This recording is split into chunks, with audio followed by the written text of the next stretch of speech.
This Week in Adoption.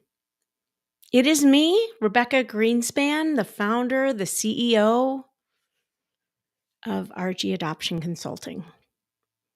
We got a lot to talk about today, and it's not politics. That's a whole nother thing going on in my mind, in my body, in my soul. But we're not talking about that. This is not the time nor the place. So as I come to you in October of 2024, let's talk about a couple things. So I have been doing all of our inquiry calls.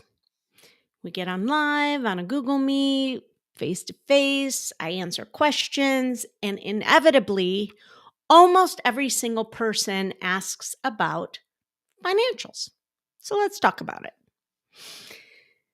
Money, money, money, money, money, money, money, money, money makes the world go round, the world go round, the world go round. That's my segue into this little segment that I'm gonna be talking about money, financials, and adoption. Here we go. It's fucking expensive. There's a lot of money. It's a lot of money. So what is this money going towards? Well, let's go from the top to the minute. All in, I have heard people saying 60 to 70. I have heard people saying 50 to 60. I have, seen both. So let's just say 50 to 70 all in. And that depends on a lot of different things. And it's impossible to compare apples to apples in adoption. So it depends on, are you using a consultant or not? Are you going with one agency or multiple agencies? Are you going with one agency that wants 20 grand up front, or are you going with agencies that want very little up front? Are you matching with a mom who's early in her pregnancy or that the baby is born? Sometimes that makes a difference, sometimes it doesn't. Is the agency including finalization in their fees, or is that something that you're going to have to pay later? All of these things play into the cost of adoption. Have you experienced a fall through? Meaning you've been matched once, you went through the entire match, mom gave birth and then changed her mind. So now you've lost tens of thousands of dollars and are doing it again for the second time. So all of those factors play into what the full cost of adoption is. So let's break it down. First of all, if you work with a consultant, which if I give you no other piece of advice, heed this, if you will. Don't try this at home by yourself. Don't do this alone.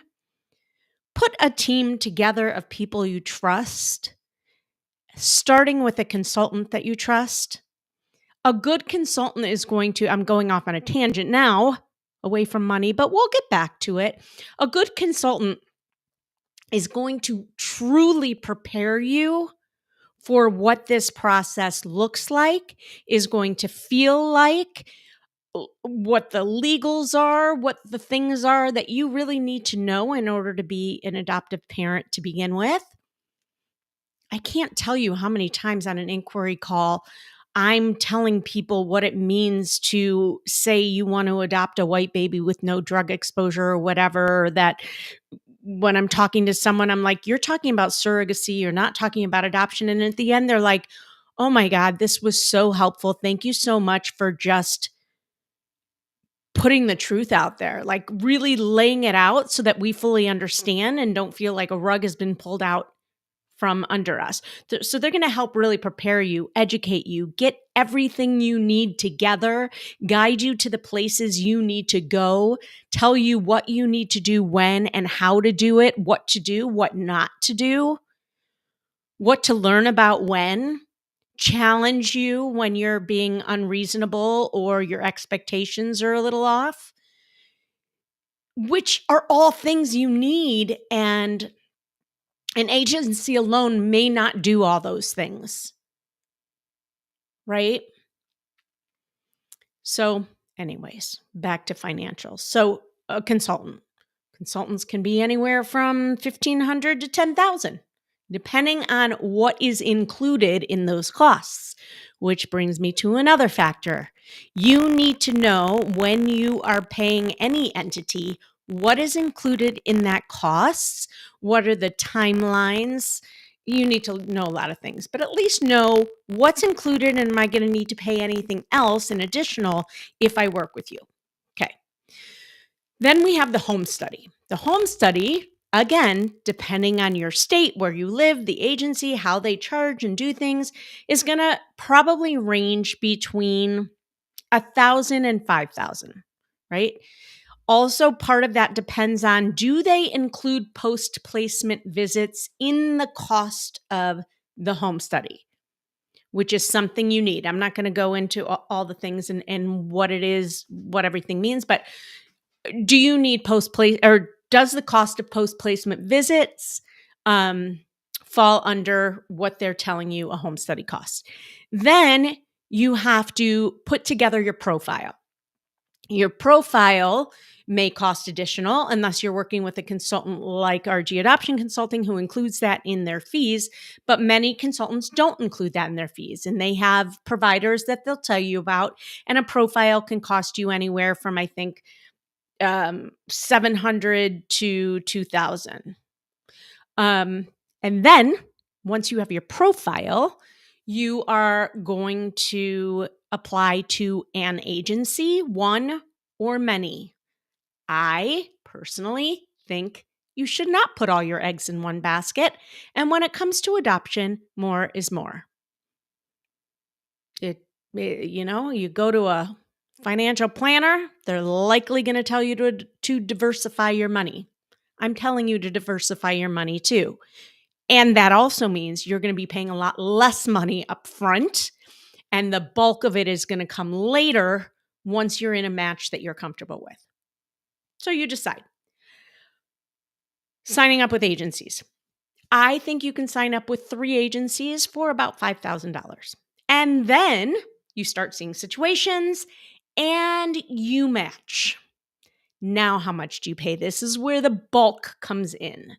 There is going to be, and before you present to any situation, you will know, or at least you should know. Oh, hold on, please. Bad timing. Sorry, I'm reconnecting. I thought I had my phone on mute. I didn't. You're going to know what the cost does, what the overall fee is, and what the risk amount is, or at least you should know those two numbers. Like, what's the overall fee? You might want to know, does that include finalization or not? And what's the risk amount if it falls through? This number can range from 35,000 to 85,000. Legit. Can range, you heard me right, from 35,000 to 80,000. So what in God's name could that possibly include? An agency is going to have their overall fee, and they might have an additional matching fee.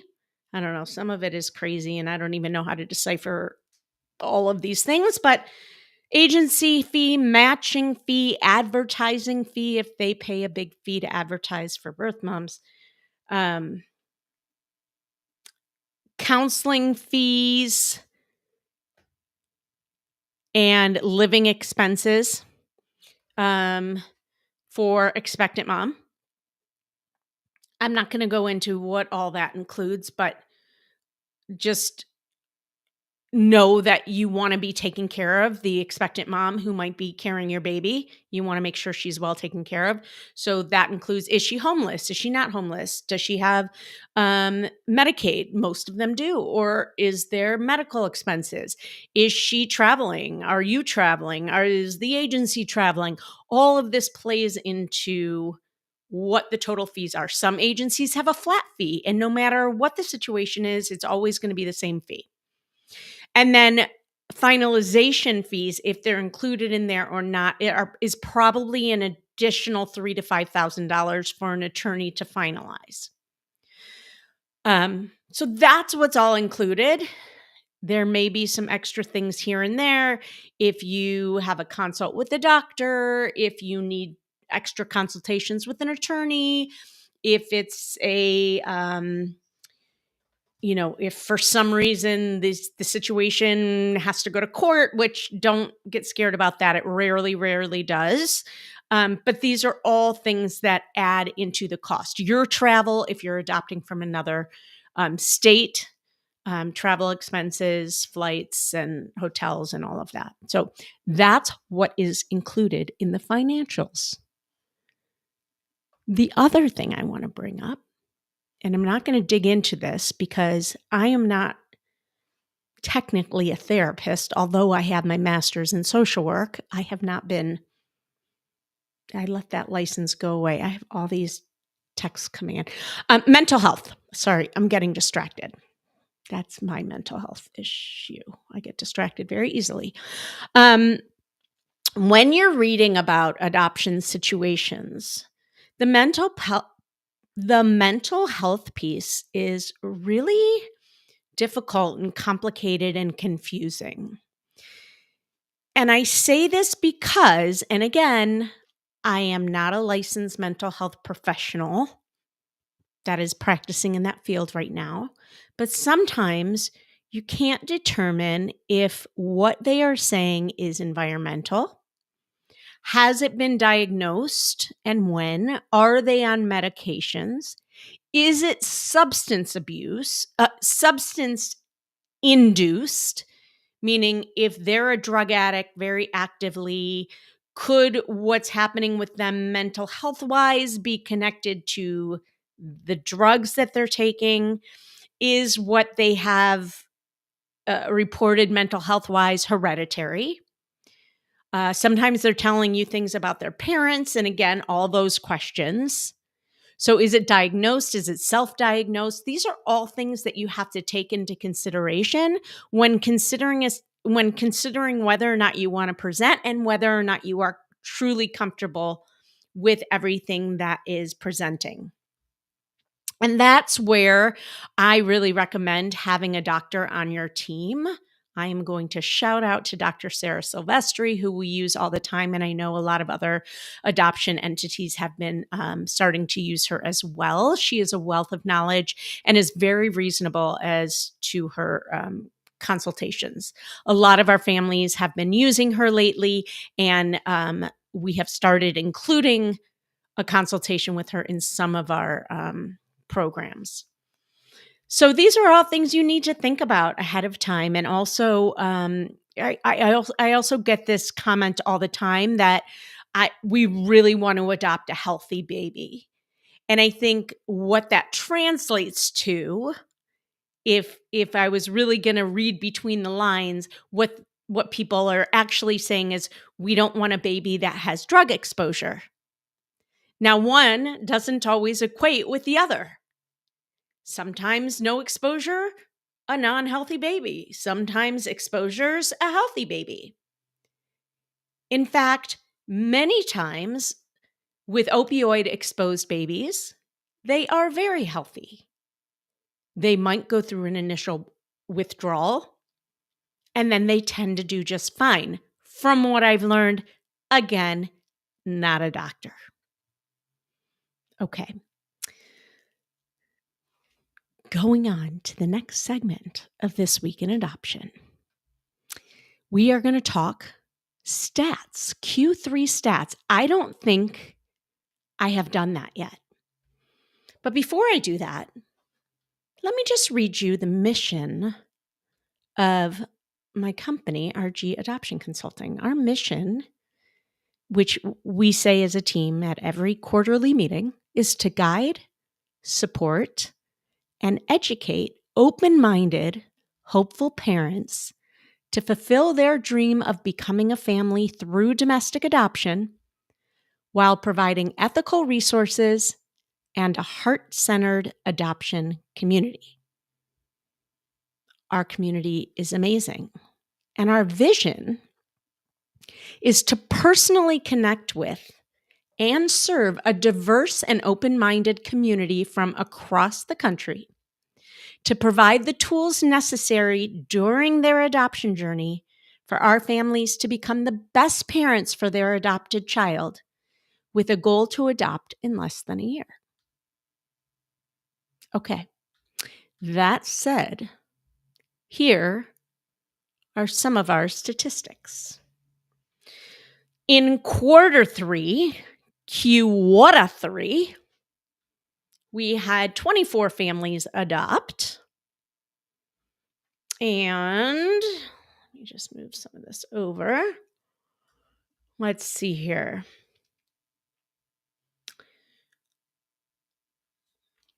We had 19 new clients.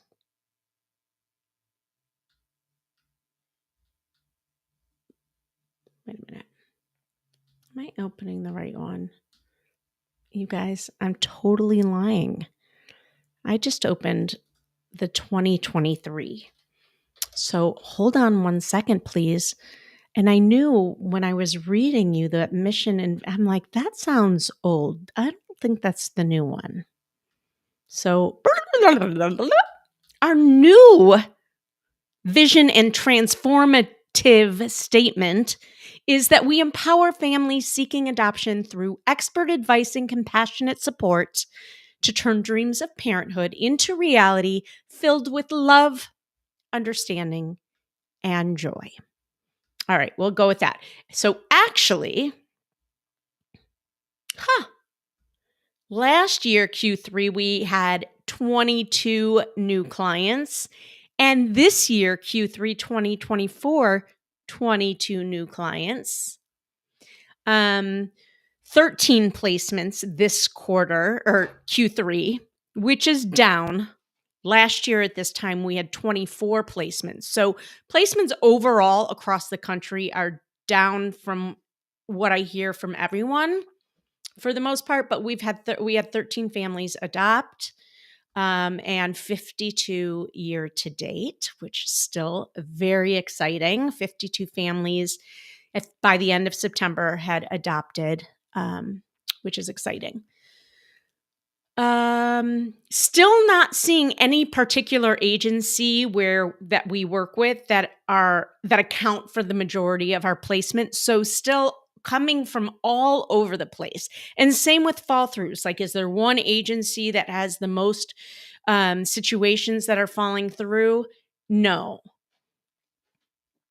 Let's see here.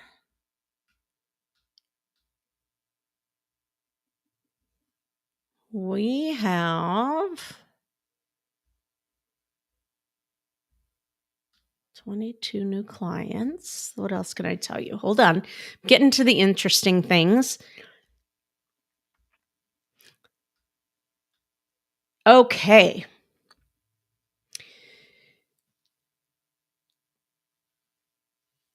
Mostly heterosexual couples took placement. We had 2 single women take placement in Q3. No same-sex couples took placement in Q3, which is very odd for us because we usually, and we'll see how it turns out at the end of the year. But mostly heterosexual couples took placement.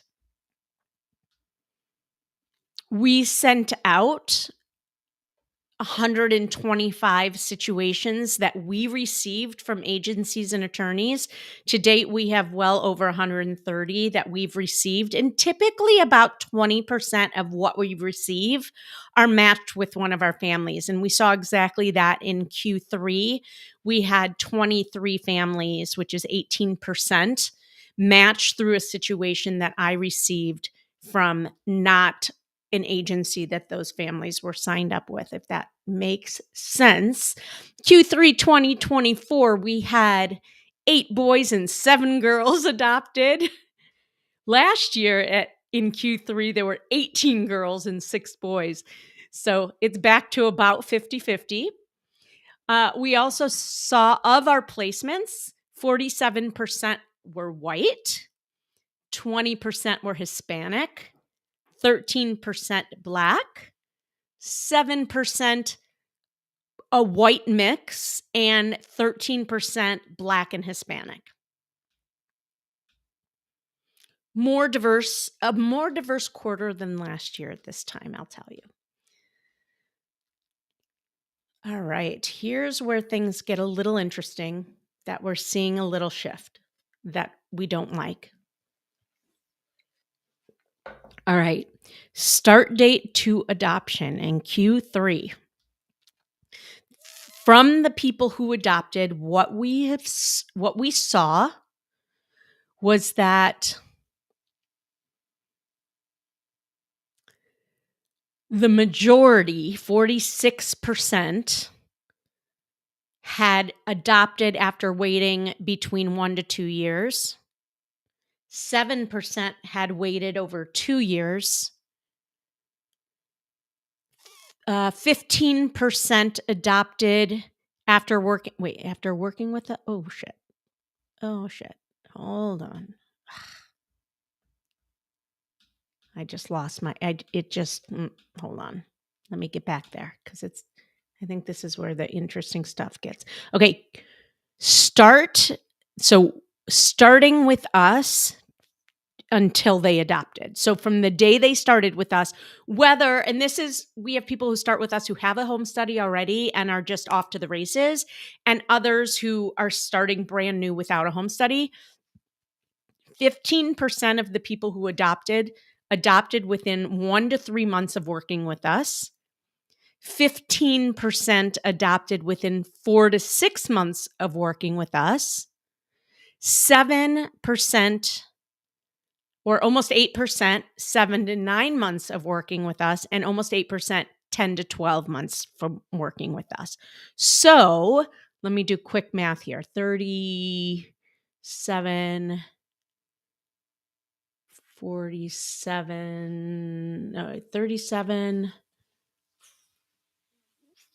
38, 48. So the majority of families still adopted. I guess I should have known that if I said 46%. Obviously, it's going to be more. The majority of our families adopted. Oh, wait. I'm lying.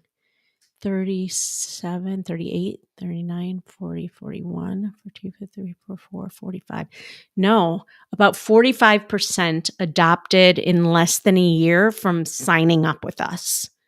The rest were anywhere from 1 to, I guess, 3 years. So that has definitely skewed up.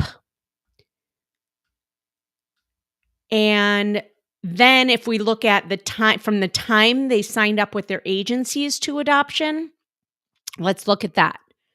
So we had one person who waited for over 2 years from the time they signed up with their agencies. 2 people who waited between 1 and 2 years from the time they signed up with their agency. 2 that adopted in 10 to 12 months from signing up with agencies. 2 that adopted within 7 to 9 months of signing up with agencies. 4 that adopted within 4 to 6 months of signing up with their agencies. And 2 that adopted in 1 to 3 months from signing up with their agencies. So 3 people waited over a year, and the rest were under a year from signing up with their agencies, which is usually what we tell people when I have a call with them, because everybody wants to know, how long is it going to take? We never know. We can't make a promise, but still to this date, from signing up with your agencies, which is pretty much what you need in order to even adopt, it's still taking less than a year. So thank goodness. Fall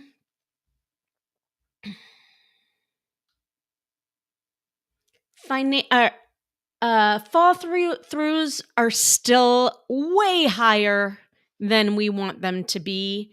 but I don't want to quote anything yet there or share any statistics there until the end of the year, because one quarter could really skew the whole scheme of things. So I don't think that that's as important as where we end up at the end of the year.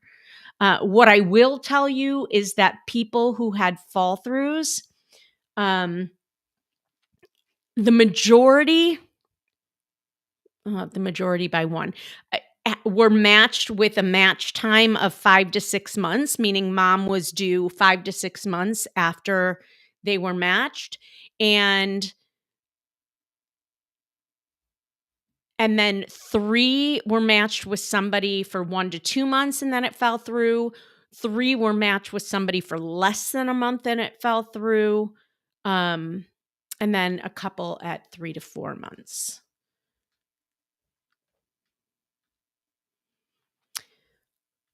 Client demographics of our new clients: 5% Black, 73% white, 22% biracial, any races. 21 were married and 1 single. Q3. That, again, these are going to be totally different at the end of the year.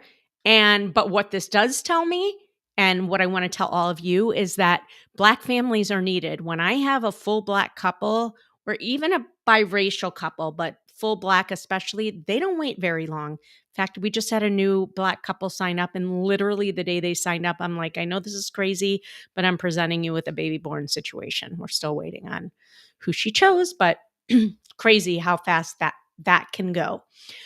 Okay, so the majority of people who place, and again, we'll get a bigger picture at the end of the year, most were fully open, direct contact and visits. The next was semi-open, so sending pictures and communication through the agency. There was one that was closed, and that's when a mom is requesting for a closed adoption, but who knows? You never know if it's going to open up. Then when I look at the cost, and this is just the piece of how much did the particular match cost. This isn't the whole adoption. This isn't including the home study. It's not including finalization. It's not including a consultant, but the match itself. We had 3 that were $41,000 to $49,000, 2 $20,000 to $30,000, 2 $50,000 to $55,000, 2 $56,000 to $60,000, 1 $61,000 to $70,000, and 1 over $70,000. There were a couple that we're not sure about. So all over the board. And I know that there are some consultants who literally only see situations that are over 60 or even, 60 to 80.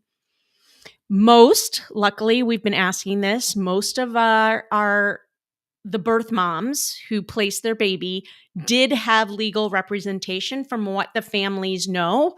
Only one reported that she didn't. It is always a good idea, whether it's a legality or not, to ask for the birth mom to have legal representation before she signs.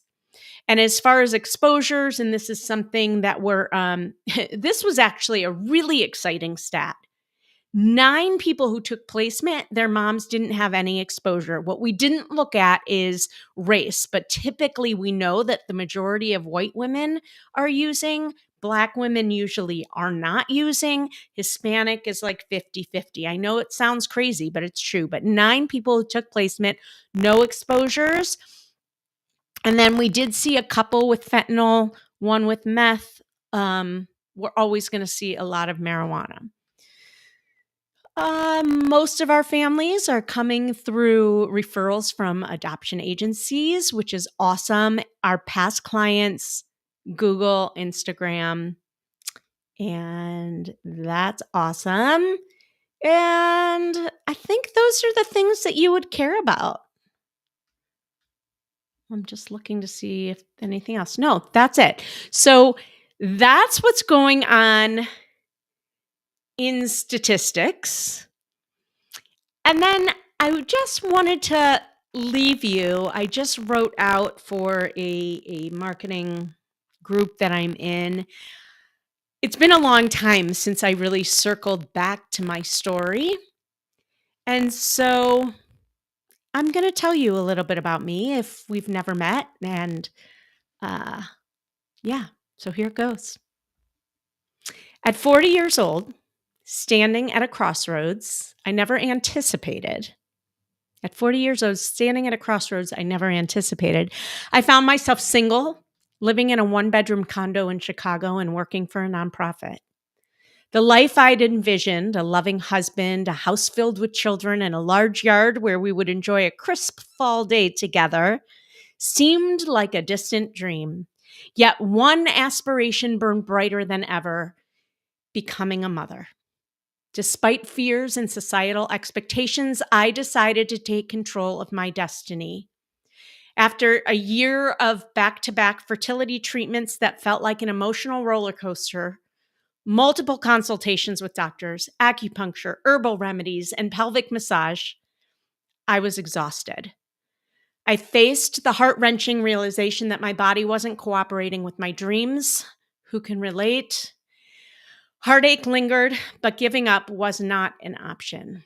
With a mix of fear and hope, I turned to adoption, a path unfamiliar to me, beyond my own assumptions, yet one that ultimately led me to fulfill my dream of becoming a mother and so much more.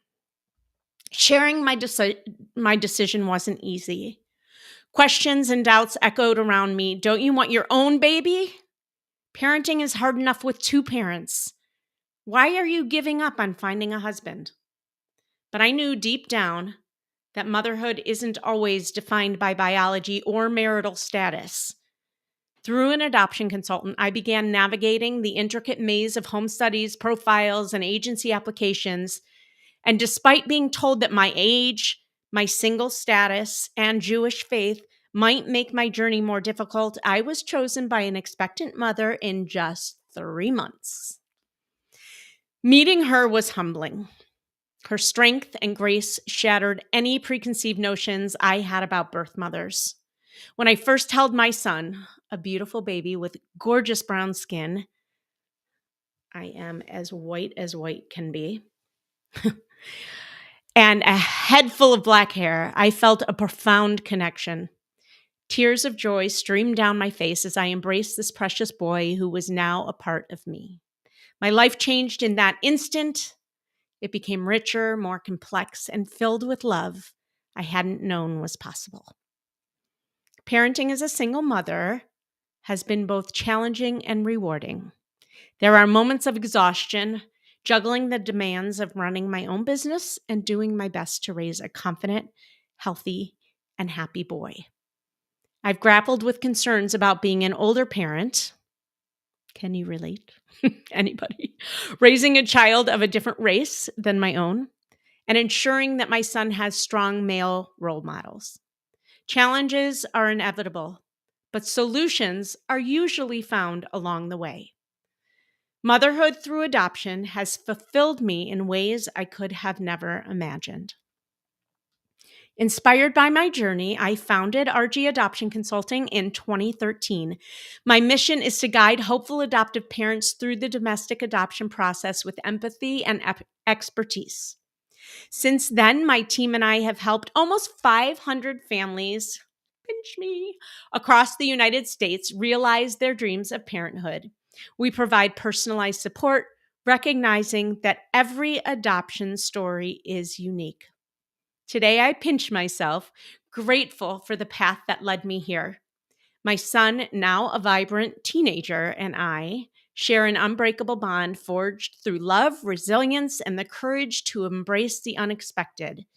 Together, we're living a story that, while different from the one I imagined, for sure, is more beautiful than I ever could have dreamed. My journey taught me that sometimes the most extraordinary blessings come when we dare to write our own narratives. Thank you for joining me in This Week in Adoption. See you next week. Bye-bye.